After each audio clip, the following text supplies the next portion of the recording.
All right, depending on what type of grips you currently have on there, they might be lock-ons or the glue-ons, which hopefully they're not the glue-ons because glue-ons suck. But I'm replacing these with the exact same grip. So to take them off, you just have these two little Allen holder things, these little Allen screws that lock it in place, and that uses a little 2mm. So get one of these. After you loosen those up, this thing will become loose and you just slip it right off. And so that's all it is, just those two little Allens gripping onto your bar. All right, so the first thing I've noticed so far is I think my old grips were real and these are knockoff. And the reason I know is, one, they were 20 bucks and Roland Sands doesn't sell anything for 20 bucks, but the little set screws are actually a 1.5mm instead of a 2mm. So super tiny. We'll see how these hold up. All right, second observation about why these things were 20 bucks. This end cap is already like loose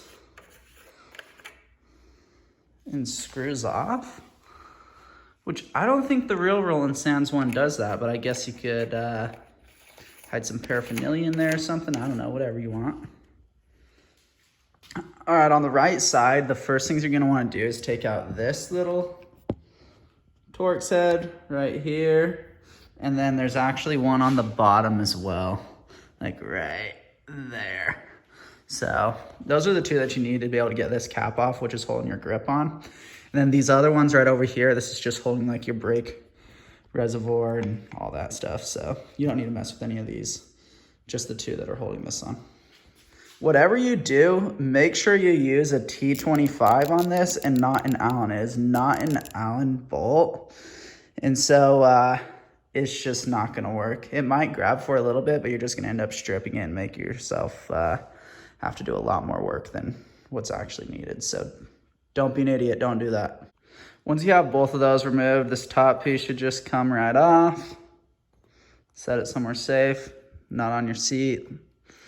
And then you're gonna notice that you have these two little brass things that are gonna slide in through your grip, and that's how your throttle works. So pull those two suckers off and put that new one in. All right, the easiest way to get these disconnected is just using one of these little doohickeys and get underneath the cable and then pop it out of that little groove. But be careful because there's these little brass pieces that are on top of these little balls, the end of your cable, and they're gonna go flying. So make sure that like you either don't let that happen or your garage floor is clean enough that you can find them afterwards. All right, so those little brass things can be tricky, but I found that it's easiest to do the backside first. For some reason, it tends to be a little bit more picky.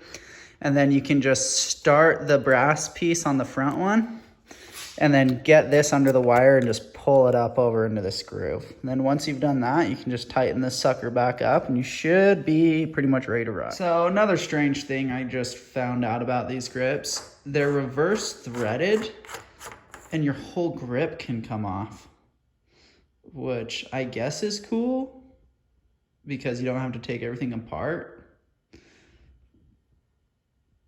But it's kind of weird, so I'll probably just red Loctite that and never let those come loose again. All right, so final review of these things. Before I've even driven the motorcycle, I already tell that they suck. So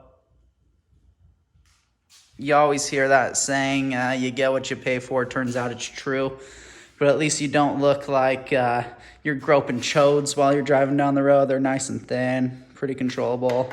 The texture is awesome. A little bit wiggly, obviously, because they're $20 Chinese pieces of crap, kids show, you know. So yeah, give it a shot if you're broke, but I'd spend the extra money and get the real ones.